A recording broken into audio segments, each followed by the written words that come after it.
Friends, welcome to my channel. ఈరోజు మ్యాథ్స్లో easy tricks నేర్చుకున్నామా.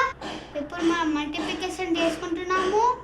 72 multiplication 99.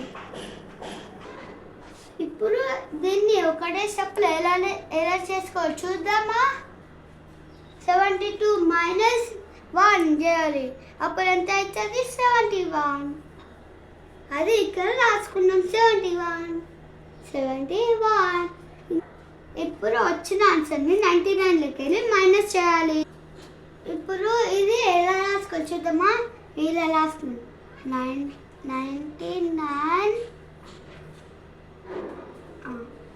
71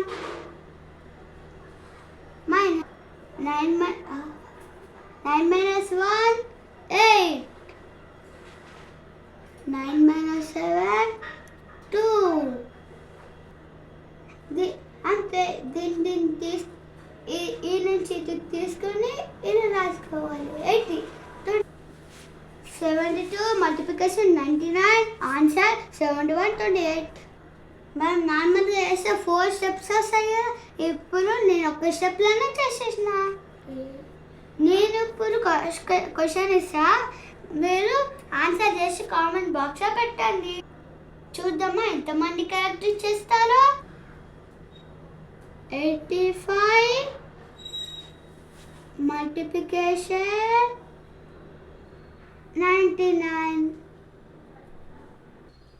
ఇప్పుడు మీరు దీన్ని ఆన్సర్ చేసి కామెంట్ బాక్స్లో పెట్టండి.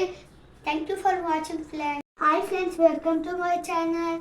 ఇప్పుడు మనకు టేబుల్స్ రాకపోయినా కూడా మనకి మల్టిప్లికేషన్ వస్తుంది. ఎలానో చూద్దామా.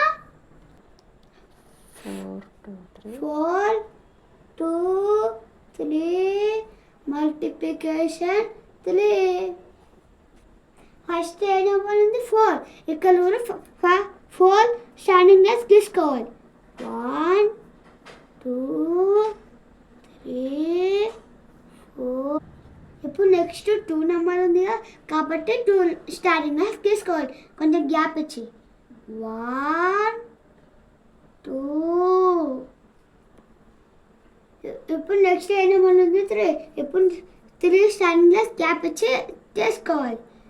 1 2 3. ఇప్పుడు మనం ఏ మల్టిప్లికేషన్ చేస్తాం? 3తో చేస్తాం కాబట్టి 3 స్టాండింగ్ లెస్ తీసుకోవాలి. సారీ స్టాండింగ్ లెస్ తీసుకోవద్దు, స్లీపింగ్ లైన్ తీసుకున్నామా. 1 2 3. లాస్ట్ ప్లేస్ నుంచి కౌంటింగ్ చేసుకోవాలి. 1 2 3 4 5 6 7 8 9. కాబట్టి 9 ఉన్నాయి కాబట్టి ఇక్కడ 9 వేసుకోవాలి. ఇప్పుడు కూడా సేమ్ మళ్ళీ అట్లనే కౌంటింగ్ చేసుకోవాలి లాస్ట్ ప్లేస్ నుంచి. 1 2 3 4 5 6 కాబట్టి ఇలా 6 వేసుకోవాలి. సేమ్ అట్లానే ఇది కూడా లాస్ట్ ప్లేస్ నుంచి 1 2 3 4 5 6 7 8 9 10 11 12 ఉన్నాయి కాబట్టి ఆన్సర్ 12 6 9. చూసామా ఈ మల్టిప్లికేషన్ టేబుల్స్ రాకపోయినా కూడా ఎలా చేసామో. Thank you for watching.